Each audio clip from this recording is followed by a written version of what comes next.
Go. Yo, what's going on, everyone? Welcome back. Today I have a special guest.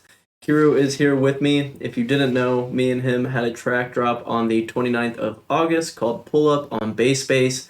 And today we wanted to break the project down for you guys and explain our whole thought process and what went into it. So we're both gonna be here roughly explaining what we're trying to do in the track. Spilling all the secrets. Spilling all the secrets. So if you haven't listened to it, go listen to it before you come watch this breakdown. Then come back in here. And then as well, there will be a sample pack included at the bottom for you guys. Free resources, free sounds, cool shit.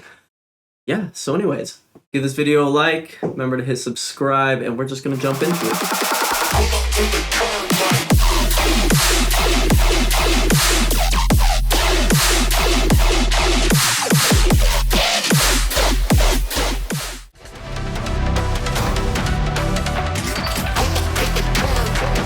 Alright, so we're going to chill here in the bottom right corner. If it becomes an issue, I'll move it around as I see appropriate. But honestly, Keru was the one that originally sent the idea to me. So, I mean, if you want to take over.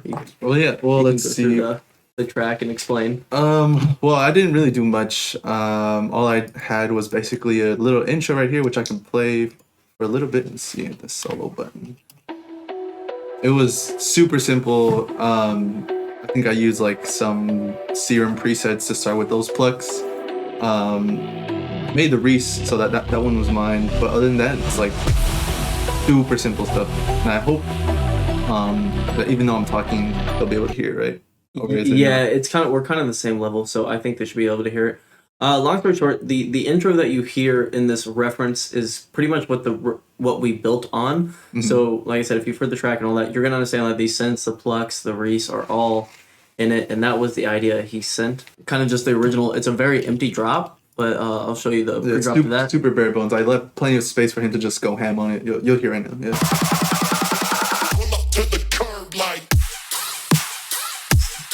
There. So we pretty much just had like the downbeats on the turnaround is kind of what he had, and we were going to fill up the space together, which is really fun and I think a really good way of collabing. Some people like already a filled out drop that they can layer on top of, so there's no right answer, but for me working creatively, like I like that.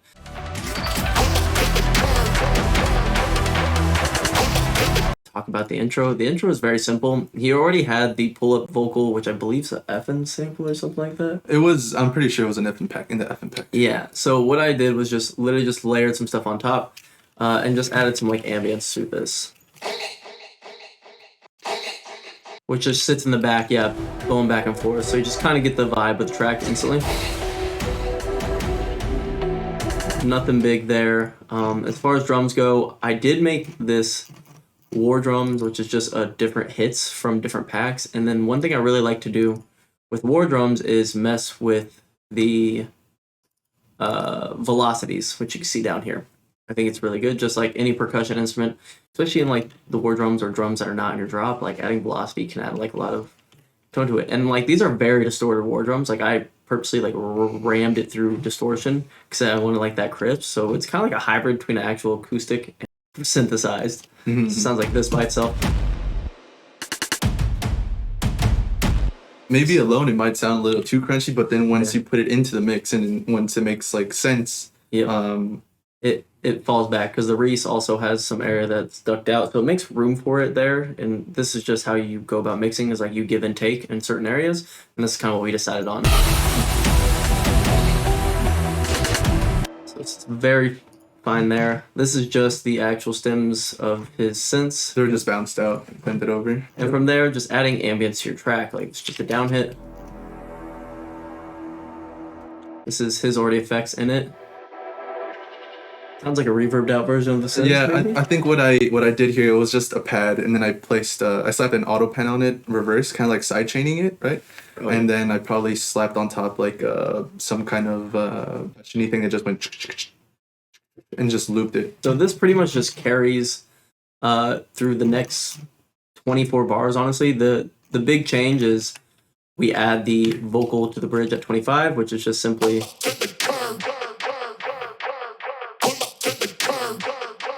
Which honestly is just his whatever he had cut already in the sample, I just went through and just Cleaned it up a little more. just cleaned it up really. From there, I think that's really it for the build, honestly, or the bridge. Mhm.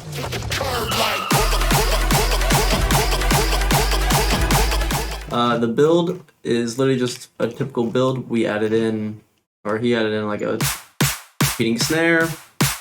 I had some off-hit drum hits, which were that distorted low end hit can still work because we don't have like a kick in there. Like if there was a kick, then it wouldn't work. It'd be a really muddy mix. From there, you just add in more risers and impacts. Once again, that's been the whole track. And did we really? No, those were That is it? Okay, really simple. And then, of course, adding in your basses. So we added in, because I believe it's for the first.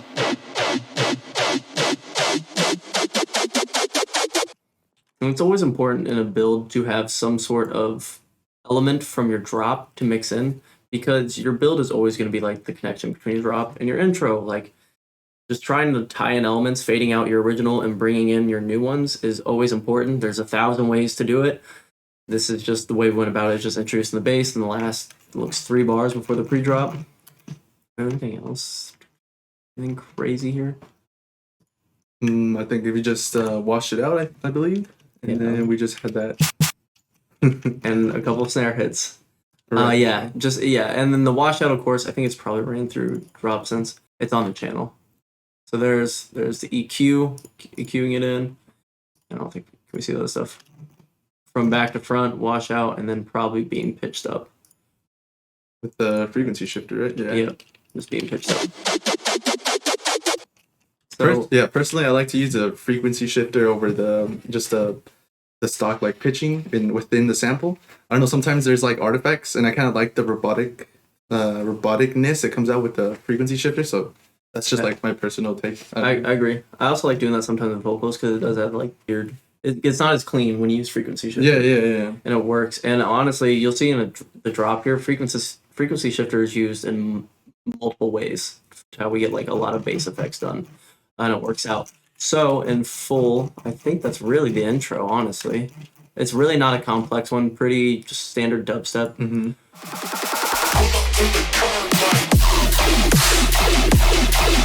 From there, we have our drop. So we have our drop drums. It's just a kick and snare. E-craze kick looks like, and just a whale snare. Saturating it, really distorting it. At least the kick. Both of them hit 0. If you watch my mix and master guide, you kind of understand what process I went through, I guess, we went through when we were mixing this. A standard loop of hats and stuff. Mm-hmm. I think that's... And then in the background. Which just actually carries a lot of energy in this. If we turn this off in full, which is like it's missing a lot of the highs and the flow, and that's because of this back loop right here. It's almost like the off chant, but in this it's like the white noise with off chant really works. So this effect is like really important. Generally, like my effects are really pushed back far, where it's like a very light texture, but for this it's pretty essential to the groove of the drop. And from here, we just have our basses, which I just kind of resampled one of my basses here. Sounds like this. Which is more of like a stereo-based... like whoop. Whoop. Yeah, like the chug, kind of the rhythm, because we have this fat hit. And then I wanted something that was going to be like contrasting it. And then obviously, I think I just used, wait, did we use this? Yeah, the clean sub, which is in my original sample pack. It's one of my favorite audio subs. It's fat. Yeah, it's fat. Literally 0 processing on this. So it works really well, and it's literally just following the groove of this main call that's loaded.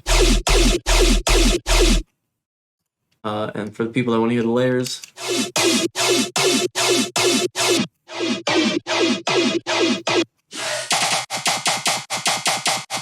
and this like works really well with This is for background. Yeah, the background effects. Because when it was going the ha, like I was trying to play a rhythm on that, and this was the original thing I had on it.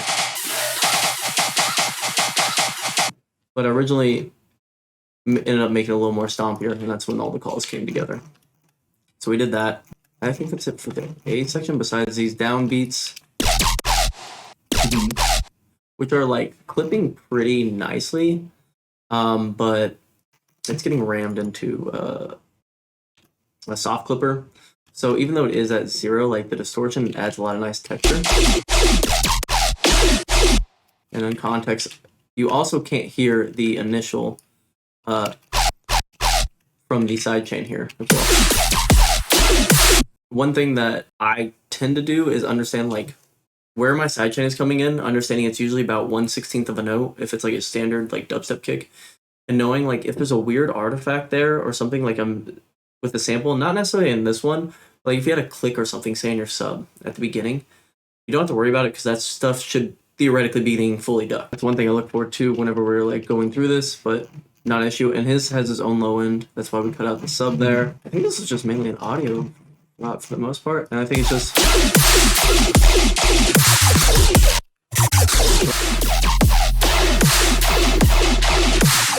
oh, you want to talk about how you did that? So yeah, this is kind of interesting. I kind of stole this technique from Nasco, so shout out to Nasco. What you do is you grab like a whole section of your dubstep drop, right? And but you just grab the basses, so no drums, no FX, no nothing. So you grab that and you toss it into this effect that You can show it. I have it. So this is what we need. So what you do is you grab this audio track, you open up an audio track and you put Hellicert in it. And what you're gonna want to do is have it resample. All right, cool. So this is what we're gonna do. We're gonna toss this bad boy in here, Hellicert already in there. We're gonna hit record. I'm just gonna record the drop. So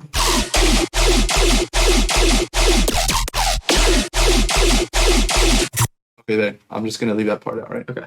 So we're gonna delete this. So now we know that this is where we're gonna put. This is where I'm gonna put the glitch. So this is how I used to make glitches. Now I use Edison, which is a plugin from FL Studio. It's like one of their like stock. Resampler. Yeah. Good. Yeah, but if you don't have Edison, then you can just use Hellicert. And I think they came out with a new update, so it's gonna be pretty cool. So next thing that you're gonna want to do is just gonna want to loop this section, right? And then what you do is you just press a bunch of buttons until something cool comes out. So you want to solo it? Yeah. Hold on, let's see. So now we have this soloed.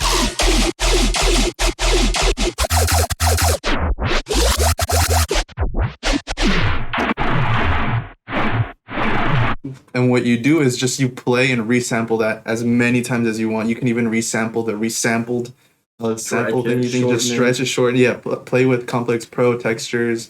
I'm beats. sure to unfreeze that glitches. Let's see. And see if we can stretch the audio. See if we pulled it from something, because it looks like we cropped it in there. As you can see, okay, let's say we did this example, right? And we resampled into here. But I'm not gonna do it just for time's sake. But this is what what you end up with.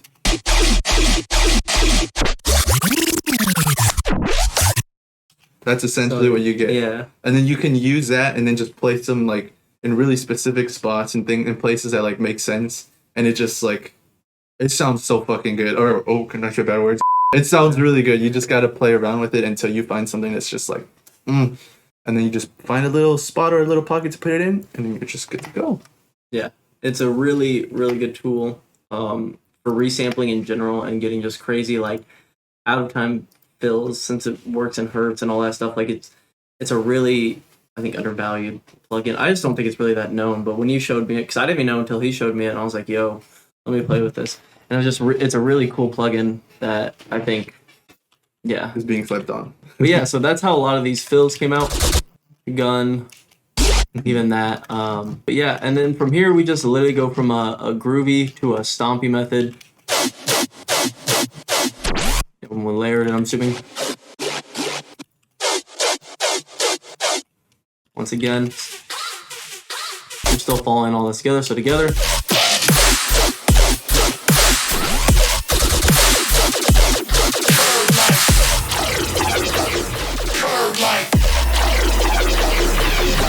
Okay, so this is actually a really cool thing to go over too. So we were talking about frequency shifter, and the 8-bar turnaround in both drops kind of does this thing,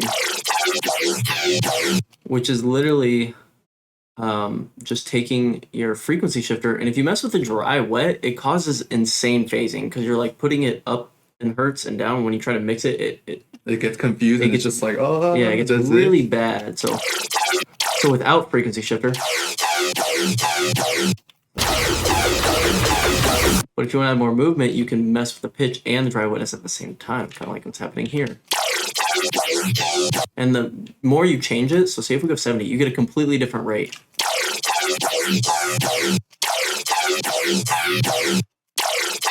Like everything's gonna start different, and the higher your fine goes here, like it's like,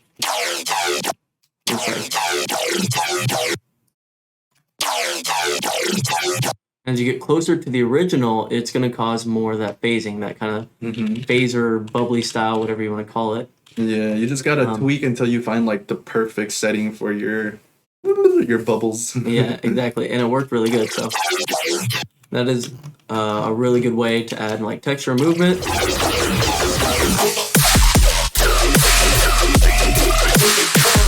It's just some layering in to add it.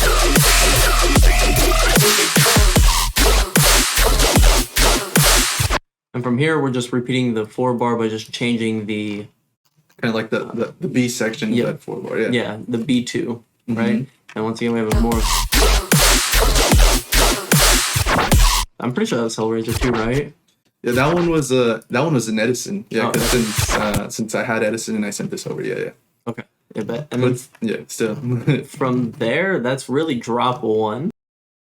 Okay, so we accidentally continued the recording and accidentally muted the mic. A reason being is I used to hotkey my 1 and 0 on my keyboard for when I did the live stream events, so I could turn on and off the mic to talk without getting feedbacks from my speakers. I never changed that, and I didn't notice that when we clicked into OBS, we hit 0. So we were just talking without any audio. However, I am just editing this the day after we recorded this, so it's still fresh in my mind, and I can talk about all the key points. All right, so we're back in the project, right? We just finished drop 1 and going out in the outro. A big thing here is what we changed is the flow. We added in more of a staccato-based ARP, which I can show you here, which sounds kind of like this altogether. You can hear it come in, do, do, do, do, do, do, do.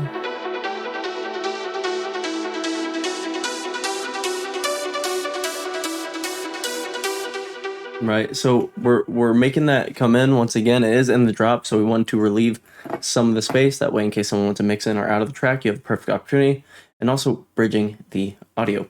So from here, we're going to go to the bridge, and there's a little more stuff I'll explain, but right now I'm just going with the synths. This part we add in an additional counter melody, which you'll hear it come in here.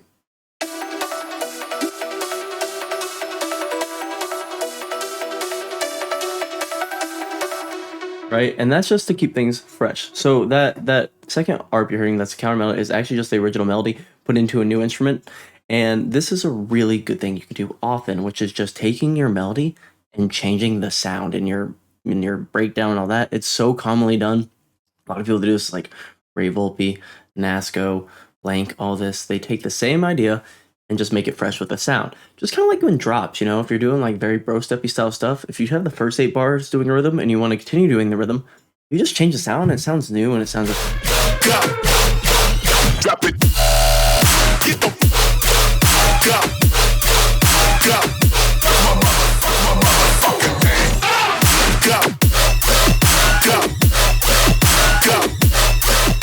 So that's what happens here. A couple pads, nothing really here. And as far as ARPs go, I'll include this this ARP in the pack for you guys as well, in case you do want any type of MIDI info as well. From there, we had the drums. The drop drums come back in. The war drums come in fairly soon after the drop. Ableton, please.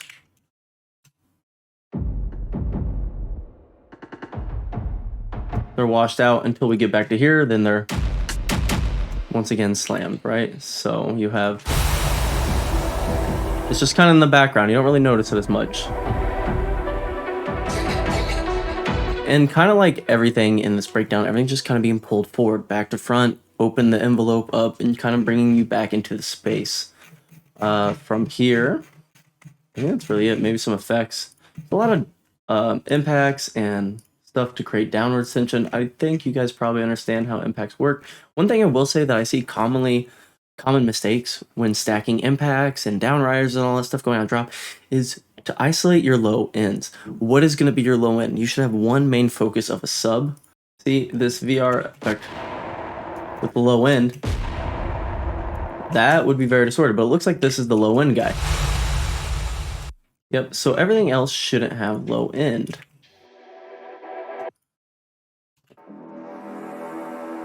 No low end there. So if you have like a sub drop going out, make sure all your impacts, downwards, and all that do not have low end. Just a really good tip. It's going to make your mixes so much better, less muddy. And usually during these times is when your mix actually peaks the most because you stack all this low end and it's being blown out. And if you have a limiter on your master, that's what's going to get capped early, and you don't want that because you want that in your drop, right? So anyways, keep focusing on. From there, we just bring the pull-up back. It's pretty much just going to this section again, just changing, adding that do type of ARP on it. From there, we have a new bridge, and this is the first time the war pattern that I kind of made changes up, because now I want to symbolize we're going, like we've progressed in the track.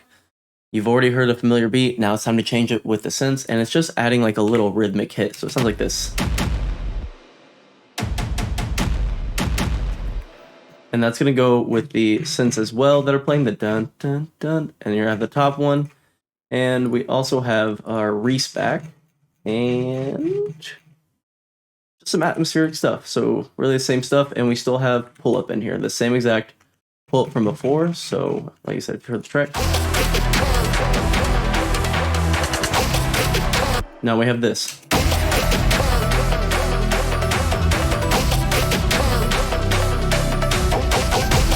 So still the same idea in total, but we're just changing up a few of the elements. Yeah, it's really cool.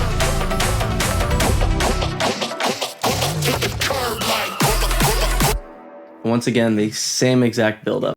Copy pasted it all, and we are moving to the start of drop 2 / the fake out.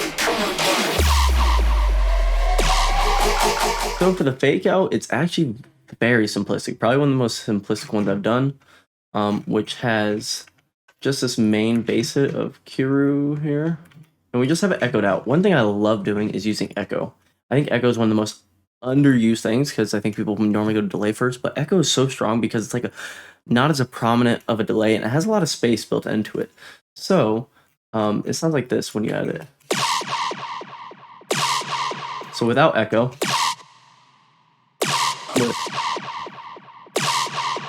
that's all going together. Heavy sidechain. There's a sub drop here, more than likely.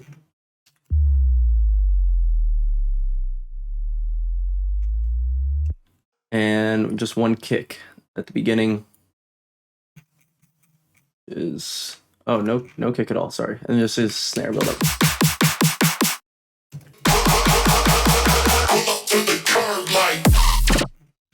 All right, so now the cool stuff. Now we get to this main big bass in the drop. So let's go over this. I'll also include this in the hack as well for you guys, which is also we used a different sub here, just one that had a little more high-end distortion. It's literally just a hip-hop sub with like erosion and kick tight. Literally just kick tight's a corpus preset, and erosion is or hiss is an erosion preset, and it just adds a lot of high-end grit. I can show you what it looks like in the master. So we just wanted that fuzz there, and that's why we switched out that. That was like a very last second mixing choice, is that we wanted something gritty, and I was like, oh, I already have a sub that has high and grit. We can just plug it in, copy the MIDI, bada bing, bada boom. That's why we ended up doing that. But yes, the main hit, which I believe is this. So this is a 2-layered bass. Also has another layer. This is using high gain, which is just adding a lot of like 10K. So without it, with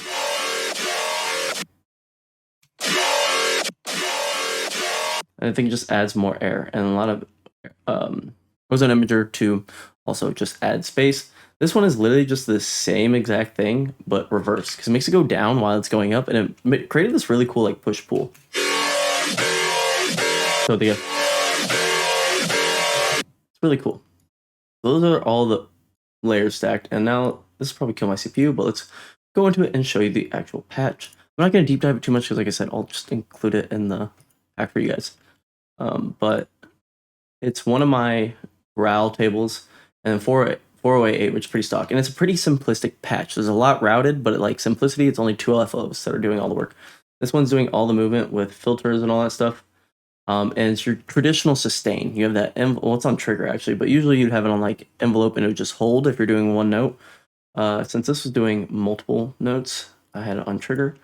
And yeah, this is just kind of creating the movement, which we may just have to like bite the bullet and bite my CPU just a little bit on this just to show you. And I'll show you the effects real quick. Distortion, hyper adding for voicing, which adds like a ton of space because it's very mono otherwise. Flangers adds a little bit of high end. The rate's at 0, so it's not moving at all.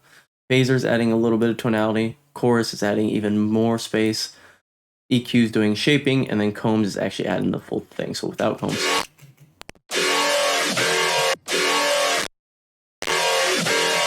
That's that high tonal delay, and I'm sorry for my computer, it's just not a fan of all this processing and voicing. But the one thing I can show you that is very important is this right here, which is I'm literally using quarter or half notes, and it's messing with the resonant, the asim, and this EQ, which is adding more of the chug features. So I don't know why I closed that, but let me show you with it bypass. It sounds very not the same.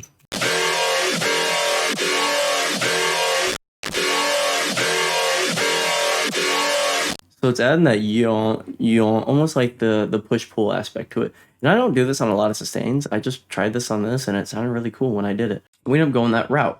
And like I said, the next layer is literally just the same thing, just pitched down a little bit. I think I moved the combs a little bit different. Like, it's literally just adding like more of a mid bass. Sounds frozen. Another thing I want to show you is how we apply that same frequency shifter thing we showed you in drop 1 to the same exact sound. Right here, you'll see that it doesn't move fine, and this just says dry wet, and it creates that it almost creates like that really fast movement is what it does. So without it, with it, and that was like one of the coolest things I think in the track personally, because when it comes together. But I did still leave this one normal because I felt like it hollowed it out too much when I had all of them do it. So this was always like the stable underlayer. That's the main sound of that. From there, we really just kind of go back to the same B drop of A, or drop 1, because we felt it was similar enough to fit the thing. We just changed the third a little bit. Same kind of thing.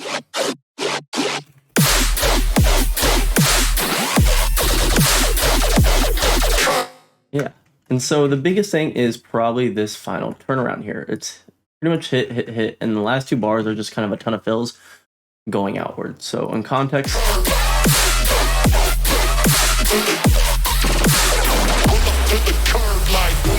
so what it is literally just a few bass hits again, because this is B2. We went with like A, B, A2, B2. Both were very similar, just changed it with like the frequency shifter and then like the overall flow. Same down hits because I really liked it, and then we did another fill that looked like it was probably from, it might have been from Edison.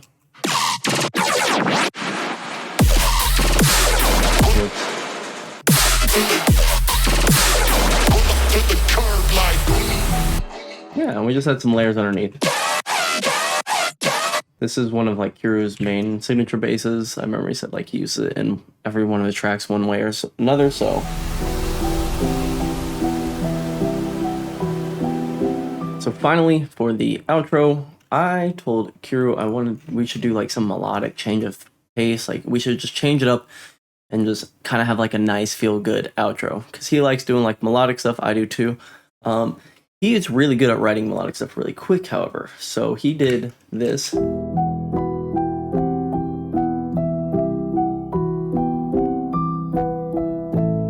So I want to explain this to you guys. I only know this because we already went through this video once.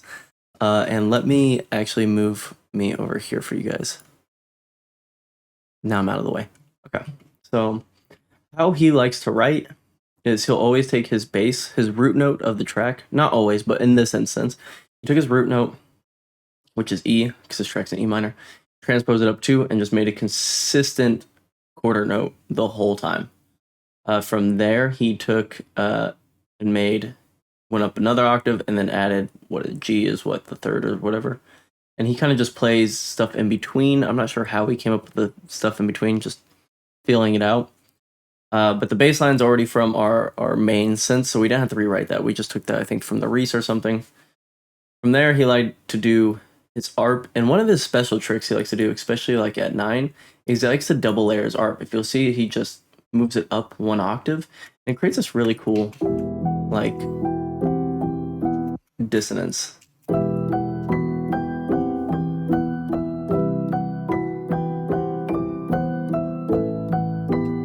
Creates a really cool tone. With that, we also just kind of wrote a very similar thing with strings. And this is a stock Ableton. Let me move my thing again, sorry. This is a stock Ableton thing. I didn't even know Ableton had stock strings, so really cool. Increase the volume of everything, as you can see. Come together. Then we had this string come in right here loud. It was more of a, I think it's one of my libraries. So now we just added like quick hits. Just, it's not really to be heard, but it's more like an emphasize of a head nod, if that makes sense. And then also I think just a bass.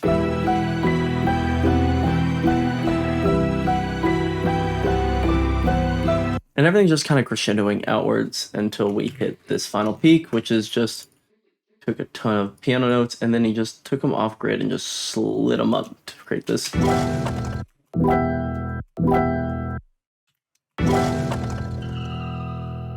And that is how we wrote Pull Up. So I hope this was knowledgeable to you guys. I hope you guys learned something. Like I said, the pack will be down below for you guys, which will have some MIDI, drums, basses, percussion. I'll just make it like a mini whole sample pack for you guys. If you like this video, please feel free to hit that thumbs up, subscribe. Let me know you're enjoying this style of content, and I can do more stuff like this in the future as well. Big shout out to Keru for being here and attempting to record the whole session with me. Unfortunately, that didn't happen, but I'm also going to include his socials down below. We did just drop a track together, so if you like the style of the song, feel free to give him a follow on his socials. He's an upcoming artist, and he would appreciate that. So, till next time, hope you guys have a great day. Take it easy, and I'll catch you in the next one.